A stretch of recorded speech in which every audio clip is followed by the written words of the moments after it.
트럼프가 떨어지면 여러분 어떻게 되냐면 트럼프 민간 신앙이 될 겁니다. 트럼프는요, 그러니까 지금 미국 대통령 선거에서요, 그 구글 트래픽이요, 그냥 트럼프가 압도적으로 나와요. 웃긴 건요, 바이든 지지자들도 머릿속엔 트럼프밖에 없어요. 나는 트럼프 싫어! 바이든이 왜 좋은지가 아니에요. 그 사람들도 트럼프를 검색하거든. 트럼프 민간신앙이 될 겁니다, 이게. 무슨 얘기냐면요. 제2의 트럼프를 갈구하는 그러니까 미국 정치에서 공화당이 트럼프가 심어놓은 이게 사그러들지 않고 제2의 트럼프.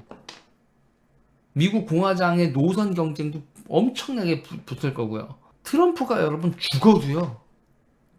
트럼프 민간신앙으로 나올. 그런데 문제는 여러분, 트럼프의 외핀만 닮은 인간은 진짜 위험한 인간이거든. 트럼프는 여러분 호전적이지만 전쟁을 관리해요. 트럼프가 있잖아요. 상대를 되게 싸가지 없이 대하지만 트럼프가 부동산 계약이나 해서 판을 깬 적이 없대요. 트럼프는 지속적으로 여러분 질문을 하거든요. 우리나라한테도요. 요번에 이거 방위비 5배 올려 그렇게 했죠. 그 다음에 트럼프가 한 질문이 트럼프가 우리한테 한 질문이 뭡니까? 5배 올리면 니네 손해니? 미국하고의 동맹의 가치를 한번 돈으로 계산해 볼래?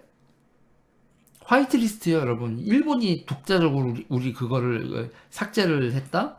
전 그렇게 보지 않아요. 화이트리스트라는 게 동맹한테 베풀어준 특전이라고요.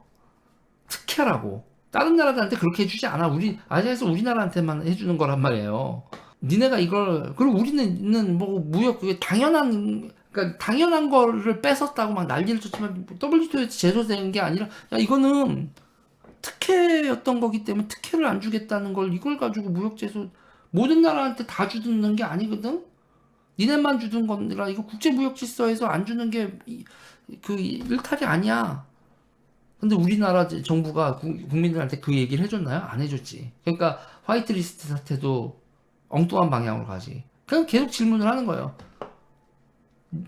니네 이게 비싸니? 비싸니 이게? 그럼 잠깐 생각해봐. 이게 5조? 동맹의 대가로 5조가 이게 우리가 얻는 이득이나 기타 등등으로 보면 손해인가? 최소한 손해가 아니다라는 판단을 내리기 전에 잠깐만 미국하고의 동맹으로 인한 이득의 가치가 얼마지라는 걸 생각을 안 하고 있다가 생각을 하게 하거든.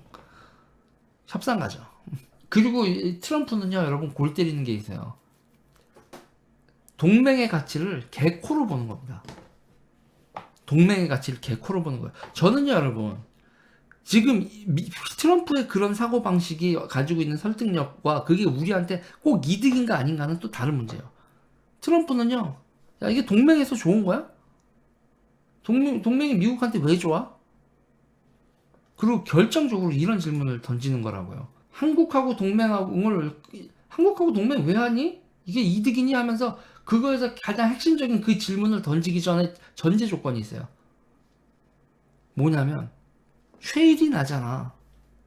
우리가 석유까지 나는데, 우리가 석유하고 자원을 다 확보했는데, 우리가 뭐 동맹국이나 이런 거를 이렇게까지 해? 국가 예산에서 이렇게까지 국방 예산을 쓰면서 해외 파병이나 이런 거를 동맹국들 이렇게 할 필요 있어? 라는 걸 계속해요.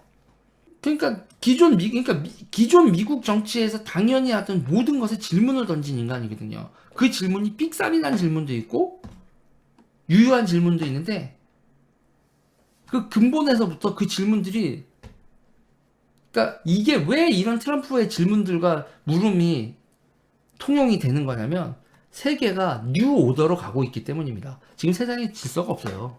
전 세계 2008년 금융위기 이후로 전 세계가 여러분 혼돈 그 자체고 쭉 유지될 질서가 아닙니다, 이게.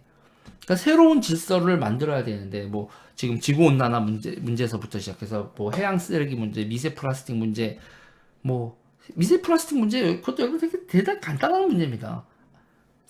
아무도 안 치워서 그래요. 내가 치워, 네가 치워.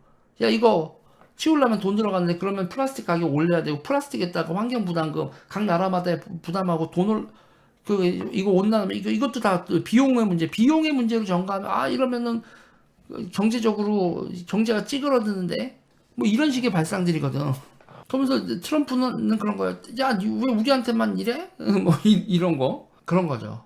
그러면서 주변 사람들한테 그 볼턴이 그렇게 그거에 대해서도 볼턴이 우리나라에서 주한미군 철수와 그러니까 트럼프는 그걸 얘기를 한 거예요. 야, 한국에서 동맹 이거 왜 이거 주한미군하고 이거 빼면 되는 거 아니야? 그러니까 주변에서 뜯어말리니까 알았어. 알았어. 이거 안 해야 되는 걸 니네가 그렇게 난리치면 일단 안 할게. 그런데 뭐가 무서운 거예요? 그 질문을 했다는 게 무서운 거지. 그러면 여러분 문제는 뭐냐면 한미동맹이 여러분 영원할까요? 한미동맹이 영원할까? 그리고 한미동맹의 조건은 무엇일까? 트럼프가 던진 질문 한미동맹의 조건에 대해서 우리가요 그 조건을 강화하지 않고 그냥 미국이 해줄 거야 라고만 하면 한미동맹 끝나는 겁니다. 언젠가 끝날 한미동맹을 우리가 어떻게 유지해야 되는가? 무슨 조건으로 유지하는가? 그럼 우리한테 어떤 이익이고 미국은 어떤 이익이라서 이 동맹의 조건은 무엇인가를 우리가 생각을 해야 돼요. 세상은 기브 앤 테이크거든.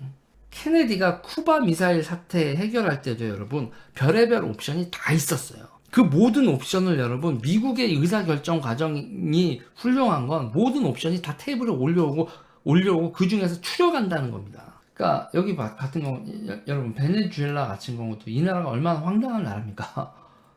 그러니까 의사결정에서 미국이 베네수엘라 폭격 안 했죠. 자, 베네수엘라에서 나오는 석유 있잖아요. 석유는 우리가 여러분 어떻게 쓸 수 있어요? 석유는 정제를 해서 정유를 해야 쓸 수 있습니다. 우리나라가 석유 수출국인 이유는 석유 정제 기술이 높아서 원유를 사다가 정제한 석유를 팔기 때문에 우리나라가 여러분 석유 산업으로 보면 여러분 수출국이에요. 석유 원유 수입량을 석유 수출량으로 덮어버린다고요. 석유 산업으로 보면 대한민국은 석유 산업으로 보면 수출국이라니까요. 황당하죠. 우리가 맨날 원유 수입한다고 막 유조선 2개만큼을 해야 된다고 하는데 그게 여러분 우리가 석유 제품에 관해서 수출할 수 있는 건 우리가 정유 기술이 있기 때문이다 라는 건데 베네수엘라 볼까요? 베네수엘라 정유를요 이 멕시코만의 일대에 있는 미국에 가서 정유를 해야 되는데 자기네들 석유 품질이 꾸져서 정유 비용이 또 많이 들기 때문에 여차하면 베네수엘라는 석유 구매할 때 맨 마지막 단계에서 구매하는 건데 미국의 셰일혁명까지 나고 그러는데 미국하고의 동맹관계라든지 우호관계에서 그런 게 아니라 개겼어. 미국이 미쳤어? 베네수엘라 석유를 정유해주게? 경제성도 떨어지는 걸? 그러니까 나라가 망하는 거지. 앞으로도 상당히 오랫동안 트럼프가 던졌던 질문들을 여러분 트럼프가 사라져도 트럼프가 던졌던 질문들은 이게 한동안 국제정치하고 미국 정치에서 오래 갈 겁니다. 이 질문 있잖아요. 우리나라에서 아직 한국 정치에서 이 얘기가 나오지 않았는데 문재인 대통령은 소득주도 성장이라고 야발인 깠어요. 문재인 대통령은 소득주도 성장이라고 얘기를 했는데 실체가 자산가치 상승이지 여러분 월급 올랐어요? 소득 올랐습니까? 사업소득과 노동소득이 올랐어요? 그러니까 이 경제를 보면서도 되게 이상한 겁니다. 노동 대 자본이라고 되는데 웃기지도 않는 얘기하는 거. 노동하고 자본은 여러분 이해관계가 같아요.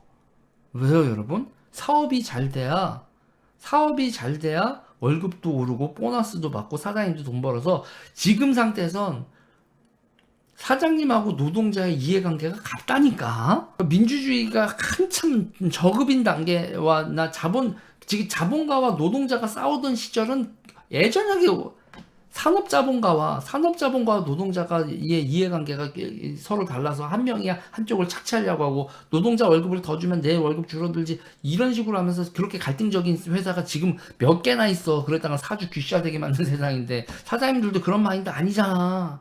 언제적 얘기들을 하고 있는 건지. 지금은요 여러분 간단합니다. 자산소득이냐 사업소득이냐예요. 그러니까 금융이 자산소득을 추구하고 산업이 생산과 노동소득을 추구한단 말이에요. 근데 이 사이에 균형이 무너지면 금융이 산업을 보조하는 역할이 아닌 지가 주도하고 회사를 사고팔고 금융이 흔들면 엄청나게 불평등한 세상이 된다. 이거에 대해서 이 진실을 얘기하고 있는 사람이 거의 없거든. 경제학자 중에서 여러분 알고는 있지.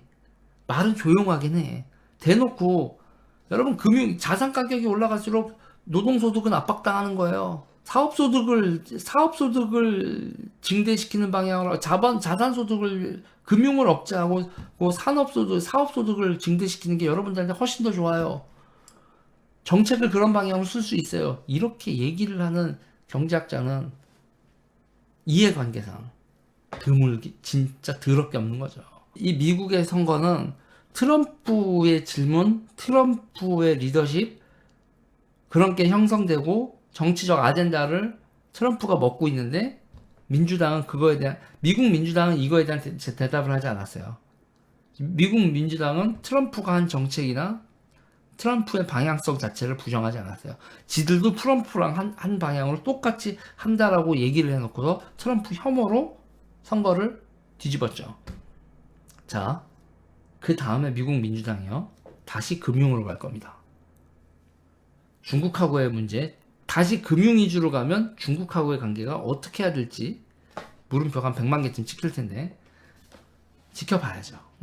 역대급 이 금융 세력의 역대급 개구라가 뭐죠, 여러분? 트리클 다운 이펙트인가요? 낙수 효과. 이런 게 그런 거다. 그러니까 바이든이 대통령이 되든 말든 앞으로도 트럼프 아닌 리더십이 무엇인가? 트럼프가 던져놓은 의문, 그리고 트럼프란 인간이 죽더라도 트럼프는 미국 정치에 민간신앙이 돼서 앞으로 꽤 오랫동안 미국 정치는 트럼프 할 것이다. 여러분 좋아요 눌러주세요. 구독 눌러주세요.